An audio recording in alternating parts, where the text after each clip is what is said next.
आज हम पढ़ेंगे क्लास 12 के मानव भूगोल का इकाई 3 अध्याय 4 पढ़ेंगे। प्राथमिक क्रियाएं। क्या पढ़ेंगे? प्राथमिक क्रियाएं।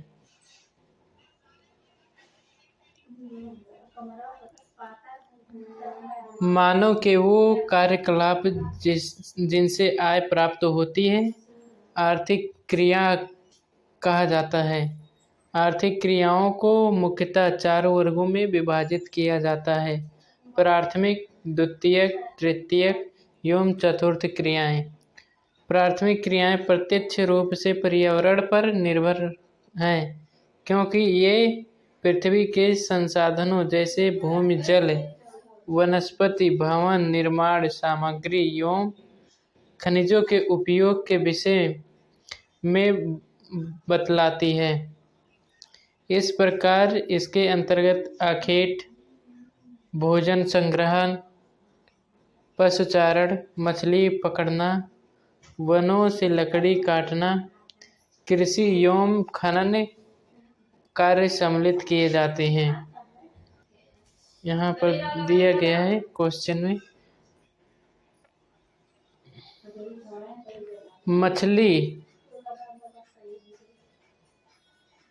मछली पकड़ने एवं कृषि करने का कार्य क्रमशः तटीय एवं मैदानी भागों के निवासी ही क्यों करते हैं? वे कौन से भौतिक एवं सामाजिक कारक हैं जो विभिन्न प्रदेशों में प्राथमिक क्रियाओं के प्रकार को निर्धारित करते हैं? क्या आप जानते हैं? प्राथमिक कार्यकलाप करने वाले लोग उनका कार्य क्षेत्र घर से बाहर होने के कारण लाल कॉलर श्रमिक कहलाते हैं।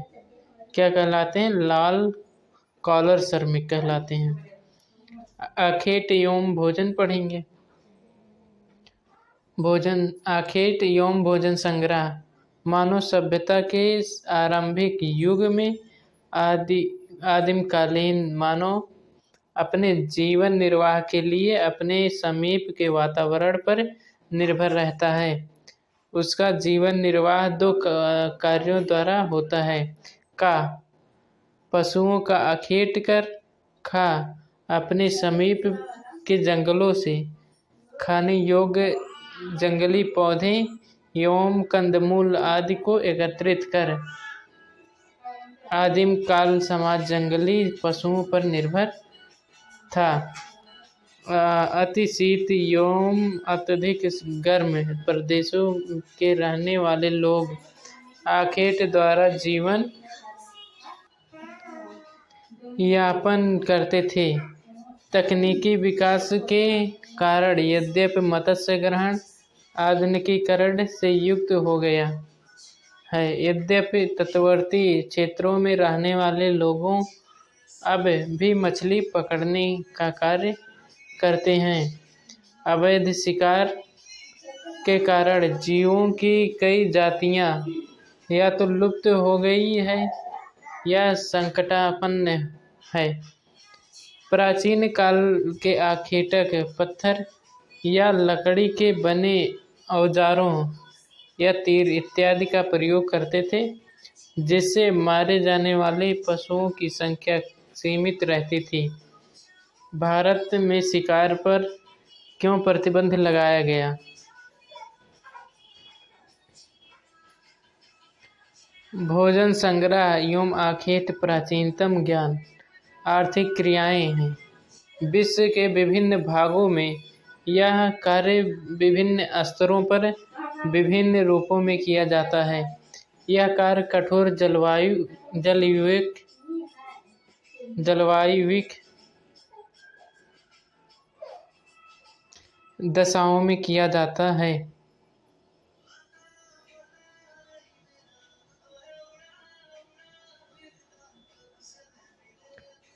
इसे अधिकतर आदिमकालीन समाज के लोग करते हैं। ये लोग अपने भोजन, वस्त्र एवं शरण की आवश्यकता की पूर्ति हेतु पशुओं एवं वनस्पति का संग्रह करते हैं।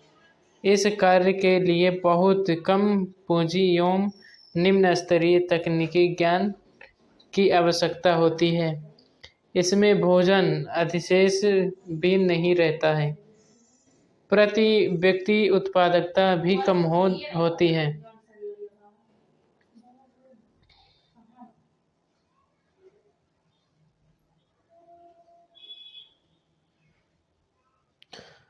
भोजन संग्रह विश्व के 2 भागों में किया जाता है। उच्च अक्षांश के क्षेत्र जिसमें उत्तरी कनाडा, उत्तरी यूरेशिया एवं दक्षिणी चिली आते हैं। निम्न अक्षांश के क्षेत्र जिसमें अमेज़न बेसिन, उष्णकटिबंधीय अफ्रीका, ऑस्ट्रेलिया एवं दक्षिणी पूर्वी एशिया का आंतरिक प्रदेश आता है। चित्र 4.2 में दिया गया है। आधुनिक समय में भोजन संग्रह के कार्य का कुछ भागों में व्यापारीकरण भी हो गया है। ये लोग कीमती पौधों की पत्तियां, छाल एवं औषधीय पौधों को सामान्य रूप से संशोधित कर बाजार में बेचने का कार्य भी करते हैं। पौधों के निम्न भागों का ये उपयोग करते हैं। उदाहरण के तौर पर छाल का उपयोग कुनैन, चमड़ा तैयार करना एवं कार्य के लिए, पत्तियों का उपयोग पेय पदार्थ, दवाइयाँ एवं कार्तिवर्धक वस्तुएं बनाने के लिए, रेशे को कपड़ा बनाने के लिए, जो है दृढ़ फल को भोजन एवं तेल के लिए, पेड़ के तने का उपयोग रबड़, बलाटा, गोंद व राल बनाने के लिए करते हैं। क्या आप जानते हैं च्युइंगम को चूसने के बाद शेष बचे भाग को क्या कहते हैं? क्या तुम जानते हो कि इसे चिंकल कहते हैं? ये जेपोटा वृक्ष के दूध से बनता है। यहाँ पर मैप दिया गया है।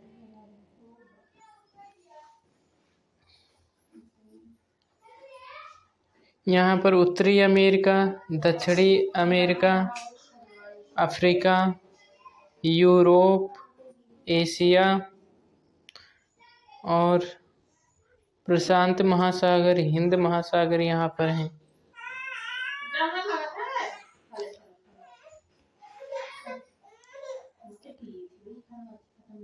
ऑस्ट्रेलिया यहाँ पर है। ये सब सागर हैं। कर्क रेखा इधर है। मकर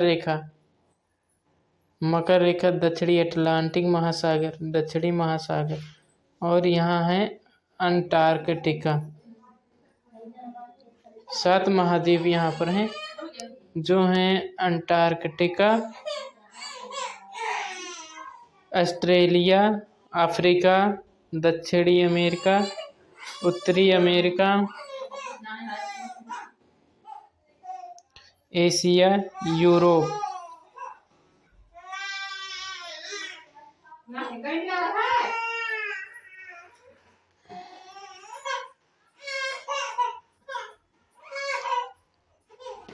विश्व स्तर पर भोजन संग्रह का अधिक महत्व नहीं है।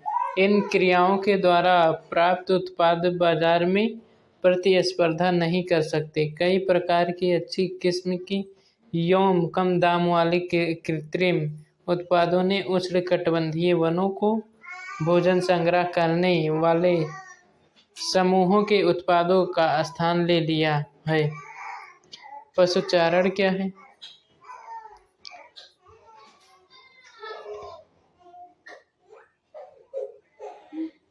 पशुचारण आखेट पर निर्भर रहने वाले समूह ने जब महसूस किया कि केवल आखेट से जीवन का भरण पोषण नहीं किया जा सकता है, तब मानव ने पशुपालन व्यवसाय के विषय में सोचा। विभिन्न जलवायु दशाओं में रहने वाले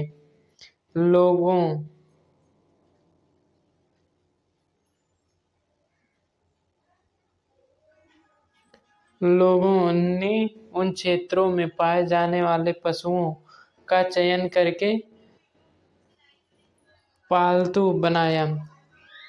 भौगोलिक कारकों एवं तकनीक विकास के आधार पर वर्तमान समय में पशुपालन व्यवसाय निर्वहन अथवा व्यापारिक स्तर पर किया जाता है। चलवासी पशुचारण। चलवासी पशुचारण एक प्राचीन जीवन निर्वाह व्यवसाय रहा है, जिसमें पशुचारण अपने भोजन, वस्त्र, शरण, औजार एवं यातायात के लिए पशुओं पर भी निर्भर रहता था। वे अपने पालतू पशुओं के साथ अपनी एवं चारागाह के उपलब्धता एवं गुणवत्ता के अनुसार एक स्थान से दूसरे स्थान पर स्थानांतरित होते रहते थे। इन पशुचारक वर्गों के आमने सामने निश्चित चारागाह क्षेत्र होते थे।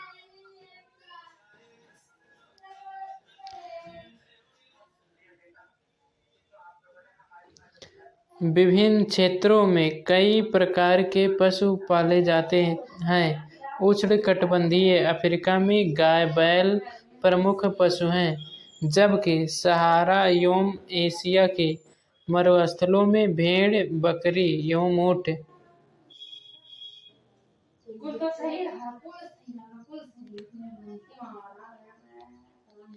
ऊँट पाला जाता है। तिब्बत एवं एंडीज के पर्वतीय भागों में याक व लामा एवं अंटार्कटिक और उप उत्तरी ध्रुवीय क्षेत्रों में रेंडियर पाला जाता है। चलवासी पशुचारण के 3 प्रमुख क्षेत्र हैं। इसका प्रमुख क्षेत्र उत्तरी अफ्रीका के अटलांटिक तट से प्रायद्वीप होता हुआ मंगोलिया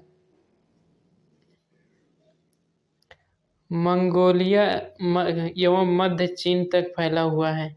दूसरा क्षेत्र यूरोप तथा एशिया के टुंड्रा प्रदेश में है, जबकि तीसरा क्षेत्र दक्षिणी गोलार्ध के दक्षिणी पश्चिमी अफ्रीका मेडागास्कर द्वीप पर है। नए चारागाहों की खोज में ये पशुचारक समतल भागों एवं पर्वतीय क्षेत्रों में लंबी दूरियां तय करते हैं। गर्मियों में मैदानी भाग से पर्वतीय चारागाह की, शीत में पर्वतीय भाग से मैदानी चारागाहों की ओर प्रवास करते हैं। इनकी इस गतिविधि को ऋतु प्रवास कहा जाता है। भारत में हिमालय के पर्वतीय क्षेत्रों में गुज्जर, बकरवाल, गद्दी एवं भूटिया लोगों के समूह ग्रीष्मकाल में मैदानी क्षेत्रों से पर्वतीय क्षेत्रों में चले जाते हैं एवं शीतकाल में पर्वतीय क्षेत्रों से मैदानी क्षेत्रों में आ जाते हैं। इसी प्रकार टुंड्रा प्रदेश ग्रीष्मकाल में दक्षिण से उत्तर की ओर एवं शीतकाल में उत्तर से दक्षिण की ओर चलवासी पशुचारक का पशुओं के साथ प्रवास होता है। चलवासी पशुचारकों की संख्या अब घट रही है एवं इनके द्वारा उपयोग में लाए गए क्षेत्रों में भी कमी हो रही है। इसके 2 कारण हैं। राजनीतिक सीमाओं का अधिरोपण। दूसरा कारण है कई देशों द्वारा नई बस्तियों की योजना बनाना। वाणिज्य पशुधन पालन। चलवासी पशुचारण की अपेक्षा वाणिज्य पशुधन पालन अधिक व्यवस्थित एवं पूंजी प्रधान है। वाणिज्य पशुधन पालन पश्चिमी सांस्कृतिक से प्रभावित होती है। ये एवं फार्म भी अस्थायी होते हैं।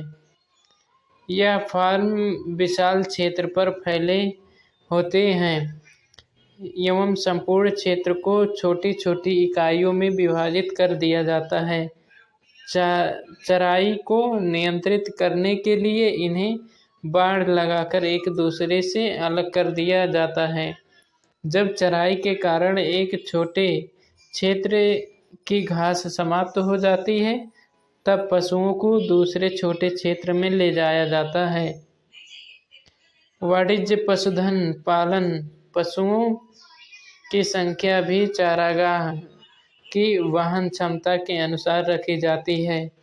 यह एक विशिष्ट गतिविधि है जिसमें केवल एक ही प्रकार के पशु पाले जाते हैं। प्रमुख पशुओं में भेड़, बकरी, गाय, बैल, घोड़े, इनमें से प्राप्त मांस खाने एवं ऊँट को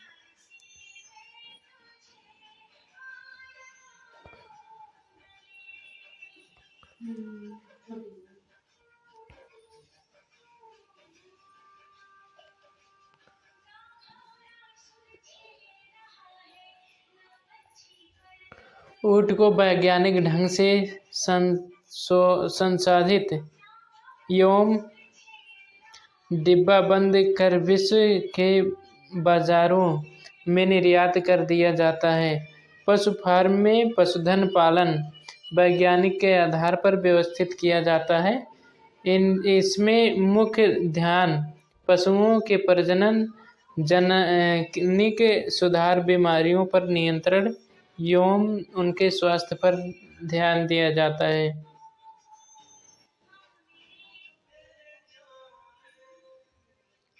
विश्व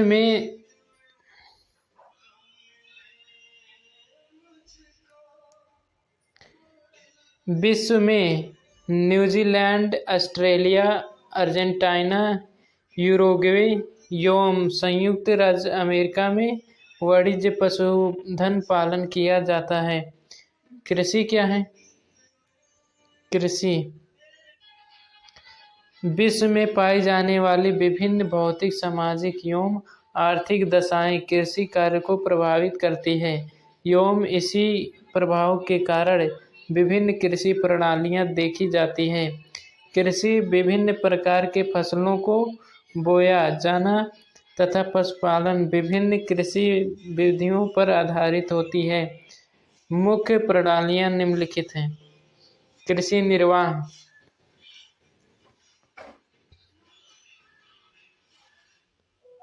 निर्वाह इस प्रकार के कृषि में कृषि क्षेत्र में रहने वाले स्थानीय उत्पादों का संपूर्ण अथवा लगभग उपयोग करते हैं।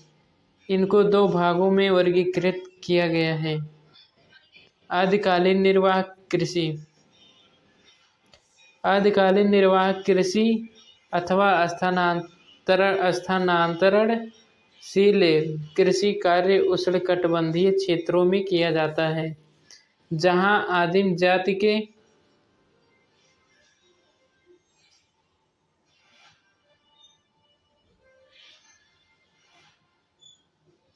लोग यहाँ कृषि करते हैं।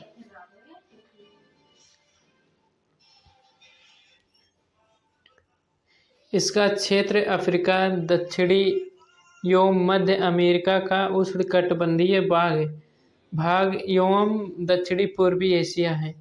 इन क्षेत्रों की वनस्पतियों को जला दिया जाता है एवं जली हुई राख की परत उर्वरक का कार्य करती है।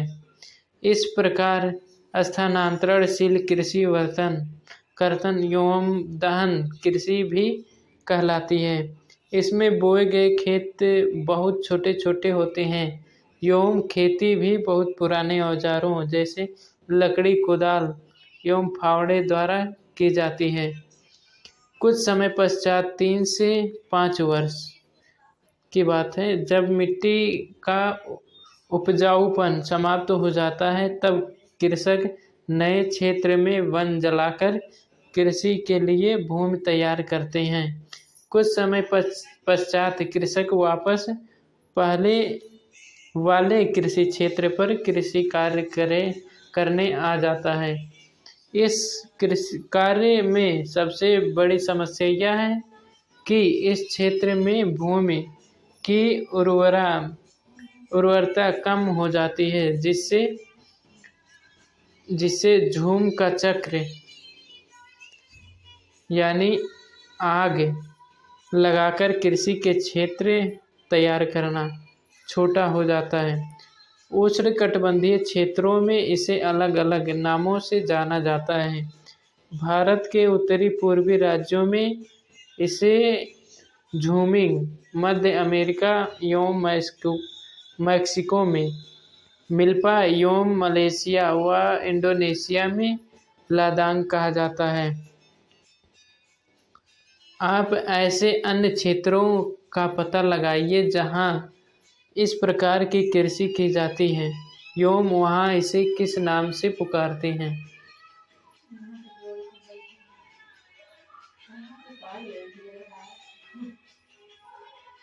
गहन निर्वाह कृषि।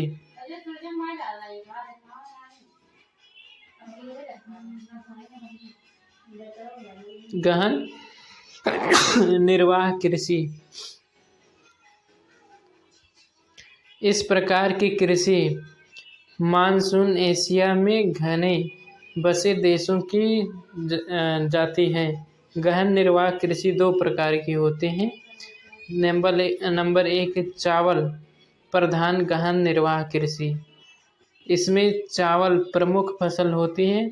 अधिक जनसंख्या घनत्व के कारण खेतों का आकार छोटा होता है एवं कृषि कार्य में कृषक का संपूर्ण परिवार लगा रहता है।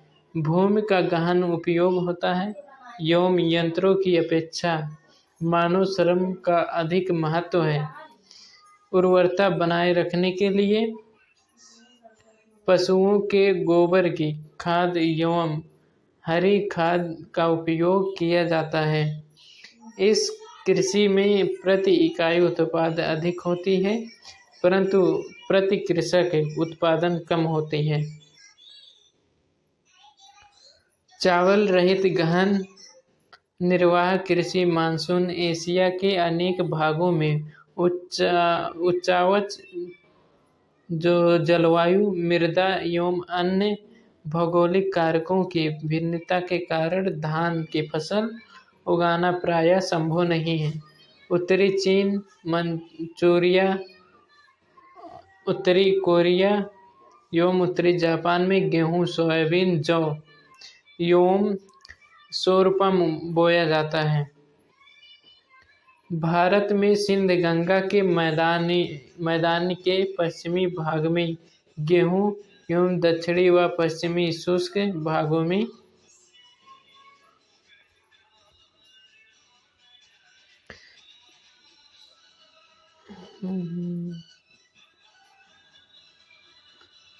प्रदेश में जो है ज्वार बाजरा प्रमुखता रूप से उगाया जाता है।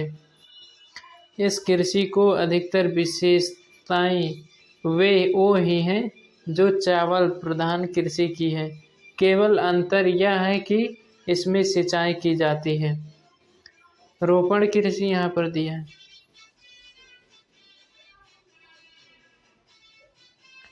रोपण कृषि यूरोपीय लोगों ने विश्व के अनेक भागों का औपनिवेशीकरण किया।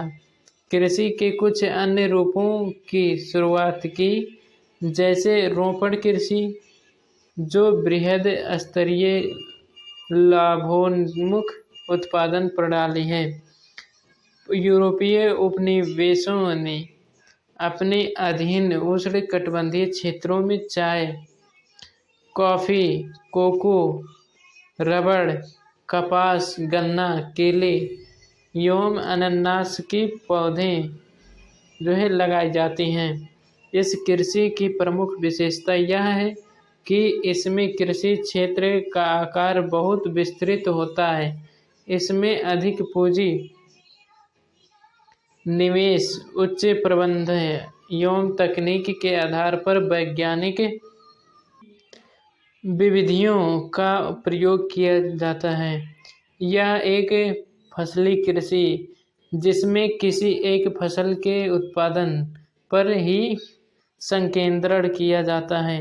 श्रमिक सस्ते मिल जाते हैं एवं यातायात विकसित होता है जिसके द्वारा बागान एवं बाजार में सुचारू रूप से जुड़े रहते हैं। फ्रांस वासियों ने पश्चिमी अफ्रीका में कॉफ़ी एवं कोको को की पौधा जो है लगाई थी। ब्रिटेन वासियों ने भारत एवं लंका में चाय की बाग, मलेशिया में रबड़ के बाग एवं पश्चिमी द्वीप समूह में गन्ना, केले के बाग विकसित हुए। स्पेन एवं अमेरिका वासियों ने फिलीपाइंस में नारियल, गन्ने के बाग लगाए। इंडोनेशिया में एक समय गन्ने की कृषि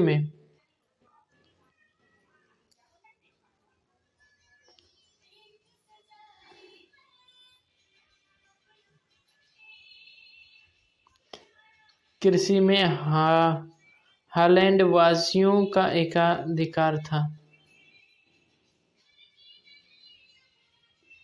ब्राज़ील में अभी भी कुछ कॉफ़ी बागान जिन्हें फेजेंडा कहा जाता है यूरोप वासियों के नियंत्रण में।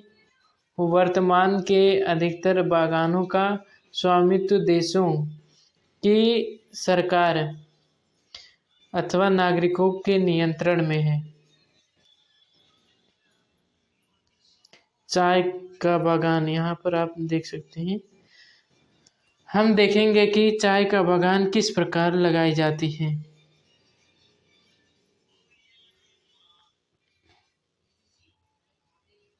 इसके अलावा यहाँ धान रोपण कैसे किया जाता है।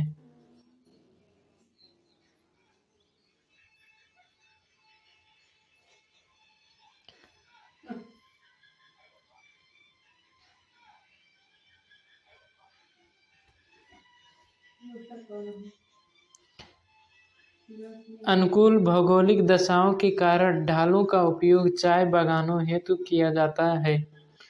विस्तृत वाणिज्य अनाज कृषि मध्य अक्षांशों के आंतरिक अर्ध शुष्क प्रदेशों में इस प्रकार की कृषि की जाती है। इसकी मुख्य फसल गेहूं है, यद्यपि अन्य फसलें जैसे मक्का, जौ, राई एवं जई भी बोई जाती थी। इस कृषि में खेतों का आकार बहुत बड़ा होता है एवं खेत जोतने के फसल काटने तक सभी कार्य यंत्रों द्वारा संपन्न किए जाते हैं। इसमें प्रति एकड़ उत्पादन कम होती है परंतु प्रति व्यक्ति उत्पादन अधिक होती है। ऐसा क्यों होता है? यहाँ पर जो है मशीनीकृत अनाज कृषि यहाँ पर हम देखेंगे कि कैसे जो है फसलों की कटाई मशीनों से की जा रही है। कंबाइन क्रू ये एक दिन में कई हेक्टेयर भूमि से अनाज काटने में सक्षम है।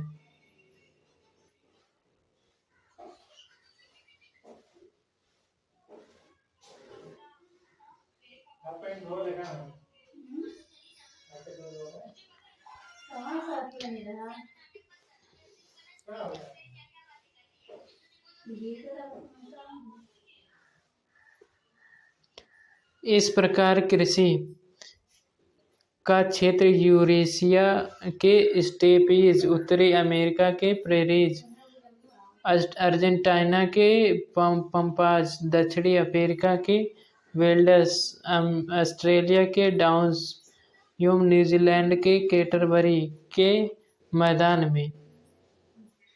अब यहाँ पर पढ़ेंगे मिश्रित कृषि। इस प्रकार की कृषि विश्व के अत्यधिक विकसित भागों में की जाती है। उदाहरण स्वरूप उत्तरी पश्चिमी यूरोप, उत्तरी अमेरिका का पूर्वी भाग, यूरेशिया के कुछ भाग एवं दक्षिणी महाद्वीपों के समशीतोष्ण अक्षांशी वाले भागों में इसका विस्तार है।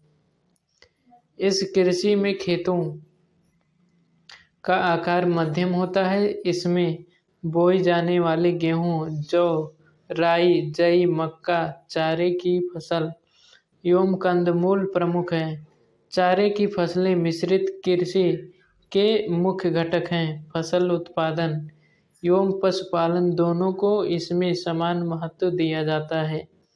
फसलों के साथ पशुओं जैसे मवेशी, भेड़, सूअर, कुकुर आय के मुख्य स्रोत थे।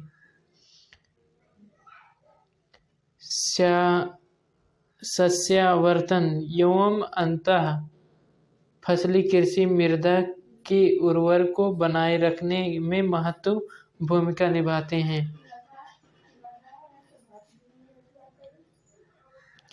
विकसित कृषि यंत्र, इमारतों, रासायनिक एवं वनस्पतीय खाद, हरी खाद के गहन उपयोग आदि पर अधिक पूंजी व्यय के साथ ही कृषि की कुशलता और योग्यता मिश्रित कृषि मुख्य विशेषताएं हैं। डेयरी कृषि। डेयरी कृषि क्या है? डेयरी व्यवसाय दुधारू पशुओं के पालन पोषण का सर्वाधिक उन्नत दक्ष प्रकार है। इसमें पूंजी की भी अधिक आवश्यकता होती है। ऑस्ट्रेलिया का डेयरी फार्म यहाँ पर लगा हुआ है। ऑस्ट्रेलिया का डेयरी फार्म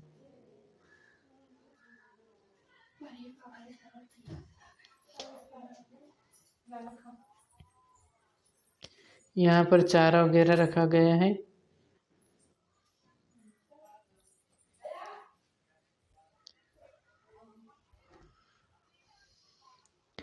पशुओं के लिए छप्पर, घास संचित करने के भंडार एवं दुग्ध उत्पादन में अधिक यंत्रों का प्रयोग के लिए पूंजी भी अधिक होनी चाहिए। पशुओं के स्वास्थ्य,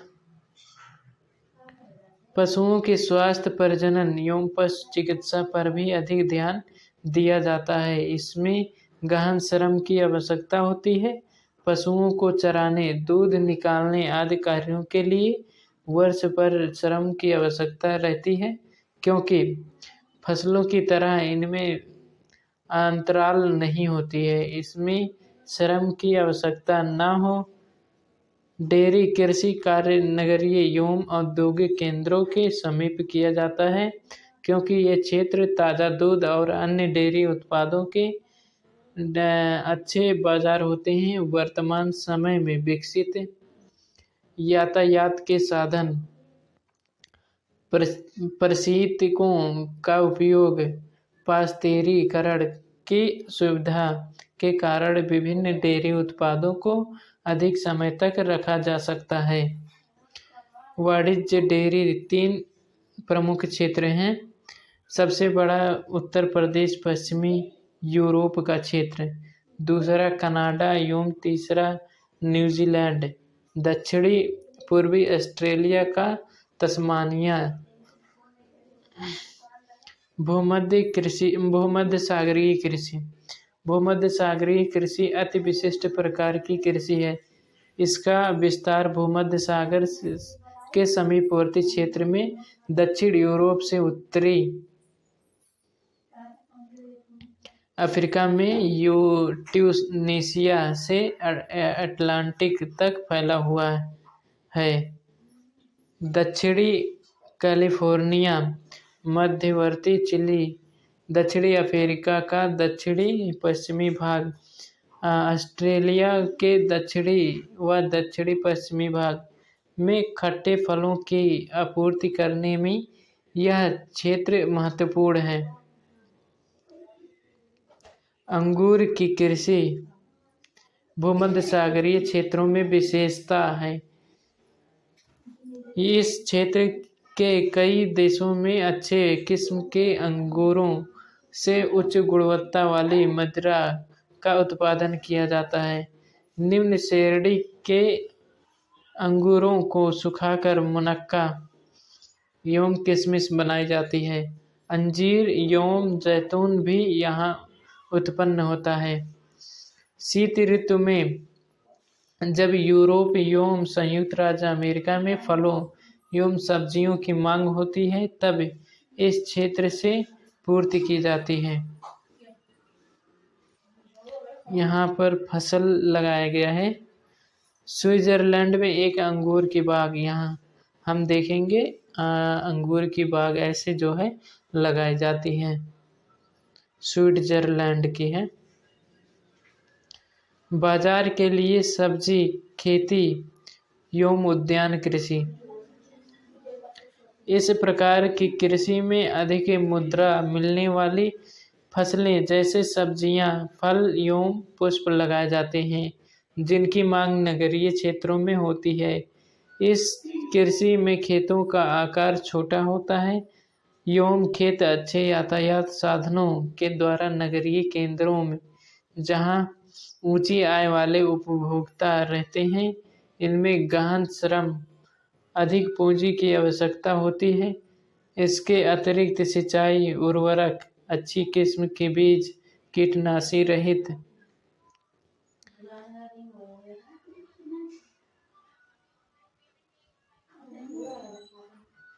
गृह एवं शीत क्षेत्रों में कृत्रिम ताप भी इस कृषि में उपयोग होता है।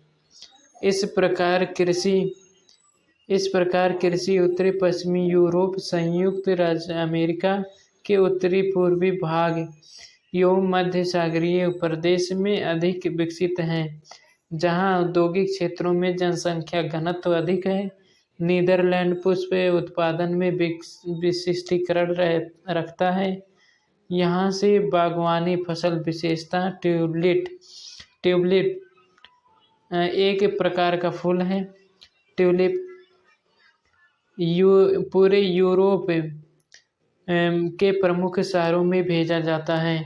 जिन प्रदेशों में कृषक केवल सब्जियां पैदा करते हैं, वहाँ इनको ट्रक कृषि का नाम दिया जाता है। ट्रक फार्म एवं बाजार के मध्य की दूरी जो एक ट्रक रात भर में तय करता है, उसी के आधार पर इसका नाम ट्रक कृषि रखा गया है। पश्चिमी यूरोप एवं उत्तरी अमेरिका के औद्योगिक क्षेत्रों में उद्यान कृषि के अलावा कारखाना कृषि में भी की जाती है। इसमें पशुधन पाला जाता है, जिसमें विशेषतः गाय, बैल एवं कुकुर होते हैं। इन्हें बड़े या कारखानों में तैयार किया जाता है, भोजन पर रखा जाता है एवं उनकी बीमारियों का भी ध्यान रखा जाता है। इसमें भवन निर्माण यंत्र खरीदने, प्रकाश एवं ताप की व्यवस्था करने एवं पशु चिकित्सा के लिए बहुत अधिक धन की आवश्यकता होती है। अच्छी नस्ल का चुनाव और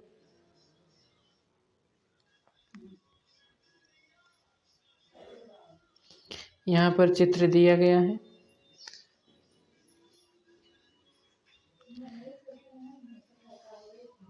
नगरों के समीप सब्जियों का उगाया जाना।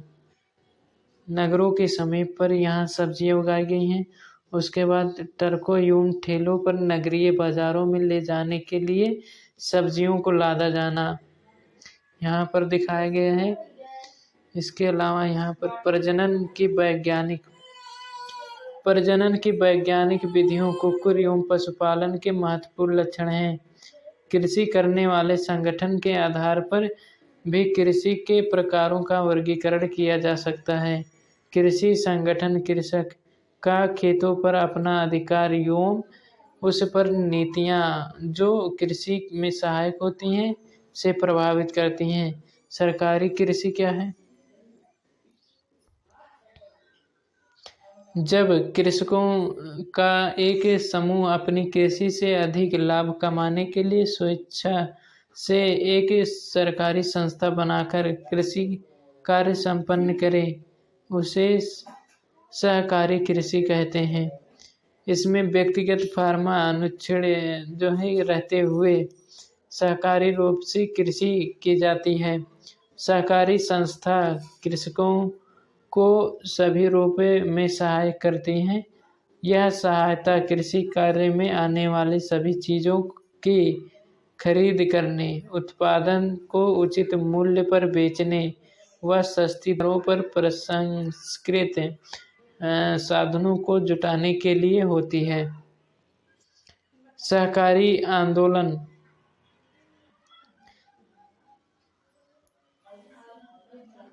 1 शताब्दी पूर्व प्रारंभ हुआ था एवं पश्चिमी यूरोप में डेनमार्क, नीदरलैंड, बेल्जियम, स्वीडन एवं इटली में सफलतापूर्वक चला। सबसे अधिक सफलता इसे डेनमार्क में मिली, जहां प्रत्येक कृषक इसका सदस्य है। डेनमार्क में आंदोलन सबसे अधिक फैल रहा, जहां व्यवहारिक रूप से प्रत्येक कृषक इस आंदोलन का सदस्य है। सामूहिक कृषि इस प्रकार की कृषि का आधारभूत सिद्धांत यह होता है कि इसमें उत्पादन के साधनों का स्वामित्व संपूर्ण समाज एवं सामूहिक श्रम पर आधारित होता है। कृषि का यह प्रकार पूर्व सोवियत संघ में प्रारंभ हुआ था, जहां कृषि की दशा सुधारने एवं उत्पादन में वृद्धि व आत्मनिर्भर प्राप्ति के लिए सामूहिक कृषि प्रारंभ की गई। इस प्रकार की सामूहिक कृषि को सोवियत संघ में कोलखोज के नाम से जाना जाता है। सभी कृषक अपने संसाधन जैसे भूमि, पशुधन एवं श्रम को मिलाकर कृषि कार्य करते हैं। ये अपनी दैनिक आवश्यकताओं की पूर्ति के लिए भूमि का छोटा सा भाग अपने अधिकार में भी रखते थे। खनन मानव विकास के इतिहास में खनिजों की खोज की गई अवस्थाएं देखी जा सकती है, जैसे ताम्र युग, कांस्य युग एवं लौह युग। प्राचीन काल में खनिजों का उपयोग और औजार बनाने, बर्तन बनाने, हथियार बनाने तक सीमित था। इसका वास्तविक विकास औद्योगिक क्रांति के पश्चात ही संभव हुआ। निरंतर इसका महत्व बढ़ता रहा। खनन कार्य को प्रभावित करने वाले कारक। खनन कार्य की लाभप्रदता को बातों पर निर्भर करती है। भौतिक कारक, जिसमें खनिज निक्षेपों के आकार, श्रेणी एवं उपस्थिति की अवस्था को सम्मिलित करते हैं। आर्थिक कारक, जिसमें खनिज की मांग, विद्यमान तकनीकी ज्ञान व उसका उपयोग, अवसंरचना के विकास के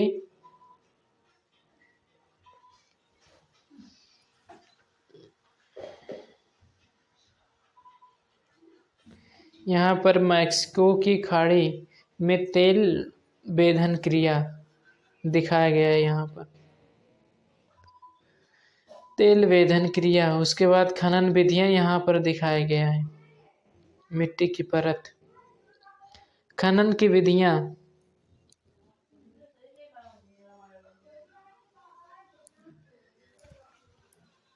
उपस्थिति की अवस्था एवं अयस्क की प्रकृति के आधार पर खनन 2 प्रकार के हैं, धरातलीय एवं भूमिगत खनन।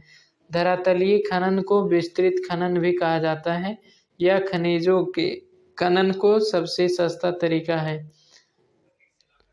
क्योंकि इस विधि में सुरक्षात्मक पूर्वापायों एवं उपकरणों के पर अतिरिक्त खर्च अपेक्षाकृत कम है एवं उत्पादन शीघ्र व अधिक होता है। जब अयस्क धरातल का प्रयोग के नीचे गहराई में होता है तब भूमिगत अथवा कूप की खनन विधि का प्रयोग किया जाता है। इस विधि में लंबवत कपक गहराई तक स्थित जहाँ से भूमिगत गैलरियाँ खनिजों तक पहुँचने के लिए फैली हैं। इन मार्गों से होकर खनिजों का निष्कर्षण एवं परिवहन धरातल तक किया जाता है। खदान में कार्य करने वाले श्रमिकों तथा निकालने जाने वाले खनिजों की सुरक्षित एवं प्रभावी आवागमन हेतु इसमें विशेष प्रकार की लिफ्ट, बेधक, माल ढोने की गाड़ियाँ, वायु संचार प्रणाली की आवश्यकता होती है।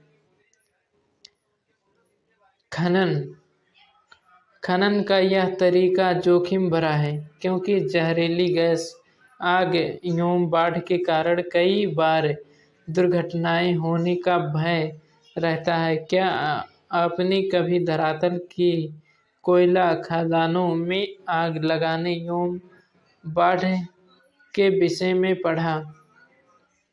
विकसित अर्थव्यवस्था वाले देश उत्पादन के खनन, प्रसंस्करण एवं शोधन कार्य के पीछे हट रहे हैं क्योंकि इनमें श्रमिक लागत अधिक आने लगती है, जबकि विकासशील देश अपने विशाल श्रमिक शक्ति के बल पर अपने देशवासियों के ऊंचे रहन-सहन को बनाए रखने के लिए खनन कार्य को महत्व दे रहे हैं। अफ्रीका के कई देश, दक्षिणी अफ्रीका के कुछ देश, एशिया में आय के साधनों का 50% खनन कार्य से प्राप्त होता है।